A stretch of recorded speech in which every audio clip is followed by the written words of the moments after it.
Hey folks, welcome back to Wheel Rev, the place where we live and breathe motorcycles, and today we've got something that's been buzzing in the dual sport community, the 2025 Honda CRF300 Rally. You've probably seen photos floating around, you've heard riders talk about the updates, but now we're going to get right into how it looks, how it rides, what's changed for 2025, and whether it's worth your money. This isn't just another quick spec read, this is the kind of ride through and talk through where you can close your eyes and imagine the windscreen in front of you, the thump of that single cylinder, and the crunch of gravel under your tires.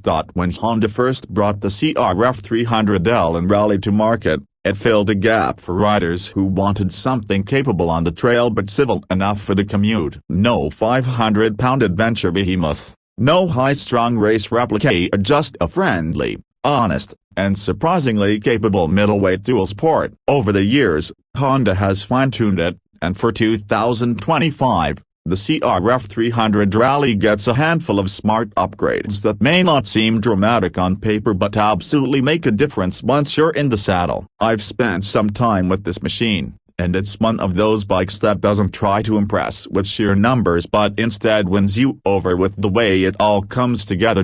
Right away, when you see it in person, it's clear that this is not your average lightweight dual sport. The Rally takes its styling cues straight from Dakar rally racers. That tall windscreen, the extended front fairings, the slim but purposeful side panels all give it rugged, long-distance ready vibe, but without adding bulk that would make you think twice before threading through a tight forest trail. The new LED headlights are slimmer, brighter, and sharper looking than before, flanked by compact LED turn signals that clean up the front end. It's a small change visually, but on a dark trail or a foggy evening ride home, that extra clarity matters. The side covers are redesigned not just for style but for function. They channel warm air from the radiator away from the rider, which sounds like a small comfort improvement, but anyone who's done summer trail riding knows that heat management can make the difference between fun and I'm done. That's the kind of detail Honda sweats over, and it's part of why their dual sports build such a loyal following. Underneath all this is the same proven 286cc liquid-cooled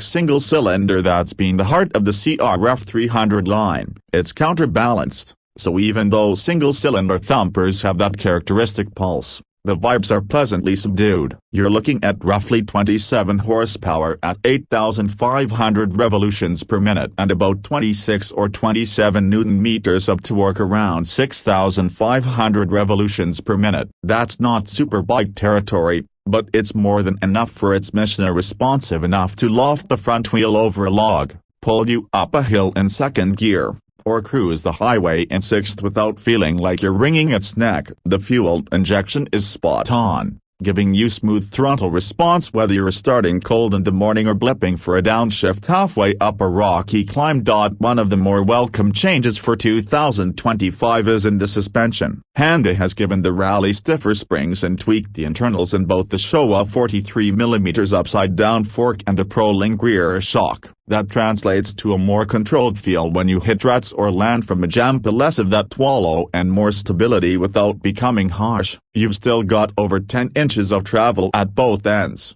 so it soaks up trail chop nicely, but the stiffer tune makes it better when you're carrying camping gear or passenger. Ground clearance is about 10.9 inches, which means you can roll over roots, rocks, and trail debris without constantly worrying about smashing the frame rails. Brakes are still a 296mm front disc with a twin-piston caliper and a 220mm rear disc, but ABS is standard now, with the neat trick of being switchable at the rear. That's important on pavement. ABS is your friend, keeping you stable in a panic stop off-road.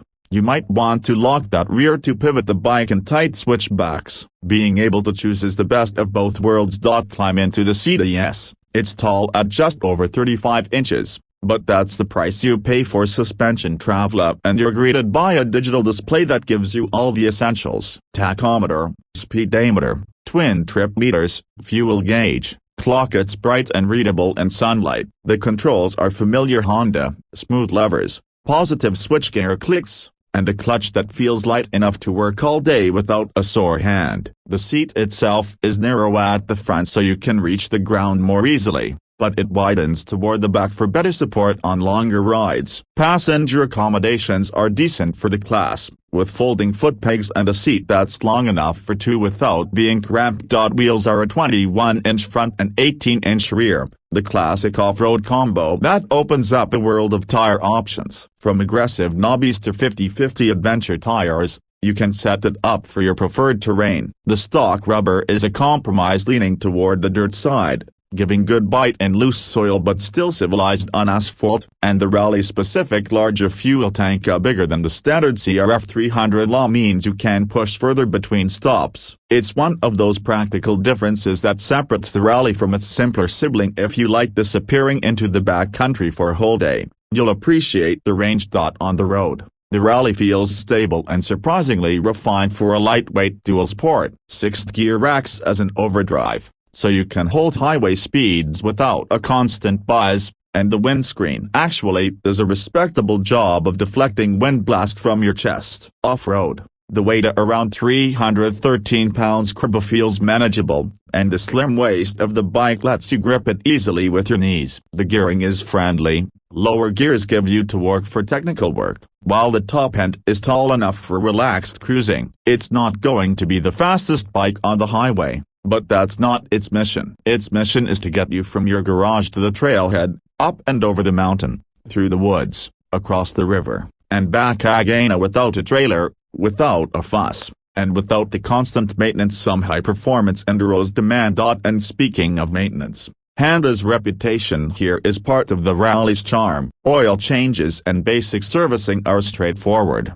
Parts availability is good thanks to Honda's global network, and the bike's design prioritizes durability. If you're new to dual sports, this is the kind of machine that won't punish you for learning. If you're experienced, it's the kind of bike you'll appreciate for its reliability and the way it simply works every time you thumb the starter. The price for the 2025 CRF300 Rally sits at $6,499 in the US. Plus a $600 destination charge. In other markets, it's in the ballpark of just over Renegation 6,000. Considering you're getting a street-legal bike that's equally at home in the city, on back roads, and deep in the dirt, that's a competitive figure. There are cheaper small dual sports, sure, but they may lack the Rally's long-distance comfort, larger tank, or modern electronics. And while you could spend more on a bigger adventure bike, you'd also get more weight, more cost, and arguably less willingness to be dropped on a rocky trail without tears.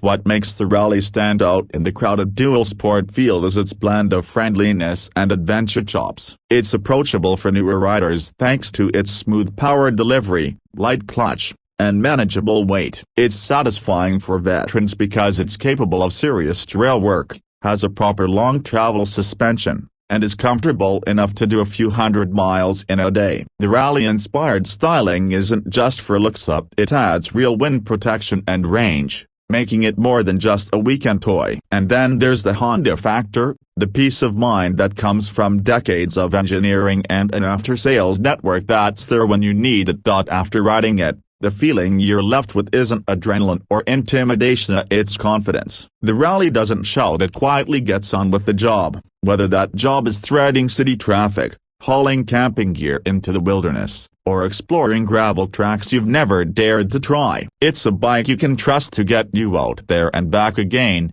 and that trust is worth more than peak horsepower or fancy gadgets. If you're the kind of rider who wants one motorcycle to do a bit of everything, to ride to work during the week, to hit the trails on Saturday, to load up for a mini adventure on Sunday, this one earns a serious look. The 2025 updates make it a little tougher, a little cooler, a little more refined. It's not a revolution, but it's an evolution of a formula that already worked. And in a market where bikes can feel overcomplicated or over-specialized, that's refreshing. So, if you've been waiting for a reason to go from looking at photos to booking a test ride, here's your sign. The CRF300 Rally might not be the loudest bike in the showroom, but for riders who understand its purpose, It's one of the most quietly brilliant. That's it for today's raw idea. Keep your visor clear, keep your tires dirty, and I'll see you next time on Wheel Rev.